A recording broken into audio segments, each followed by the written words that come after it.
Hi, Paul. That was one of the stranger things I've seen in the Octagon. It's horrible.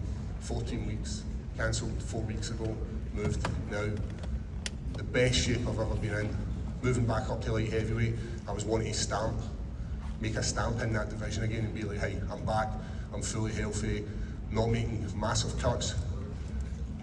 Got to take positives from it. I felt good in there. I was moving well, landing my shots. Shot selection was perfect. But in the heat of the moment, I thought he was standing up, so I throw my axe kick, looking to land a heavy up kick to his face. That was my intention, and that's why it's went down as a no contest, because it's perpetual motion, isn't it? Like, when you're going to do something, he's going to do something, sometimes you maybe punch the back of the head. It's pretty much the same for me, if you think about it that way.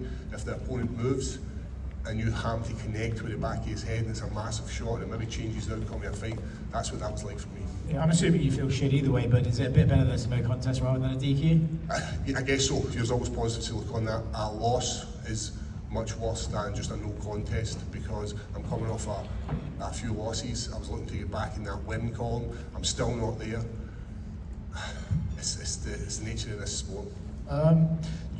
What did you make of the way he went down, right? Like, I'll be candid about it. We just watched the replay. Yep. He was awake on the way down, Yep. and then when he hit the canvas, he was apparently incredibly knocked out. It's not a reaction I would have expected from a blow that I thought landed more on the neck than the chin. Yep. Curious your take on that reaction. Yeah, you know, a few people have messaged me regarding this, and they're saying that it looked a bit floppish, like he was maybe hamming it up. Maybe, like, I don't want to think any fighter is looking for an easy way out in this sport. We're all fighters, we're all in the UFC, the pinnacle of our careers, and we're looking to put on performances.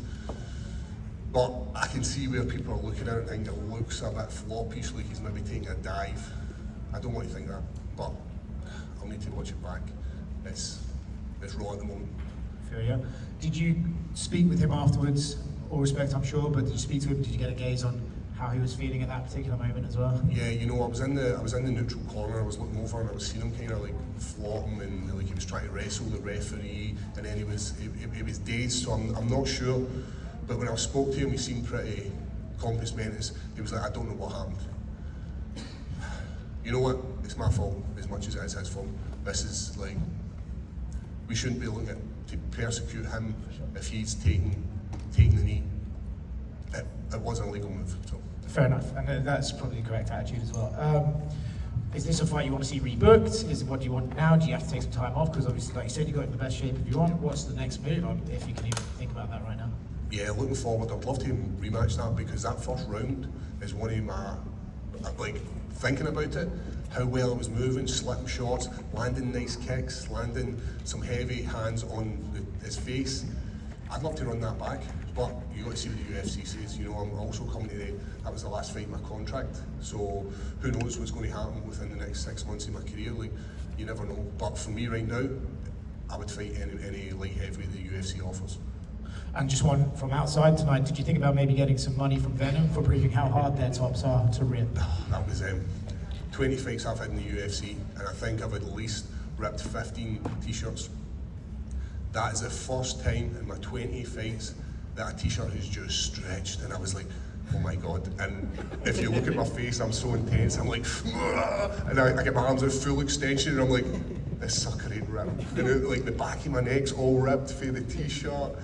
You went for it twice as well, and you tried to get on the scale. I was like, I'm in. So, this fight card for me, or this fight, when you think about it, the first fight 4 weeks ago was cancelled due to herpes. First time ever. First time I've not been able to rip a t-shirt, and first time I've upkicked somebody and had a no contest. Yeah. Commiserations on that, man. Thank you. Know, we move forward. It's not a loss. Yep, thank you. Well, good. I know it's kind of hard to think about because the future is uncertain, but you mentioned it's the last fight on your contract. Yep. Should the UFC not re-sign? Like, are you? Some fighters say, oh, if I don't fight for the UFC, you know, I'm hanging them up. Regardless of whatever happens, do you want to continue fighting? That's probably a conversation you have whenever the UFC. Because for me, my goal was to get to the UFC and be a UFC fighter. I've did that. So it would need to be the best or nothing for me. Like, the UFC is the pinnacle. Anybody that ever steps in the octagon wants to get to the UFC, and anybody else isn't great enough to be fighting for, to take damage, unless you're getting paid a hell of a lot of money or getting your face caved in for way bare knuckles. So, but for me, it's UFC or bust at the moment. And this was obviously your light heavyweight return. We're done with middleweight? Never say never. If the opportunity's there, for me right now, it's about exciting fights, and the move back up to light heavyweight was one of these kind of things. Like, I'm 37, I believe 3 or 4 fights, I could get in that mix again, in that top 5.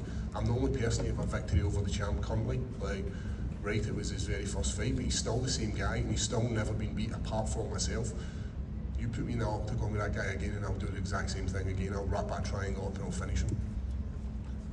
Well, looking forward to what's next. Thanks so much. All good?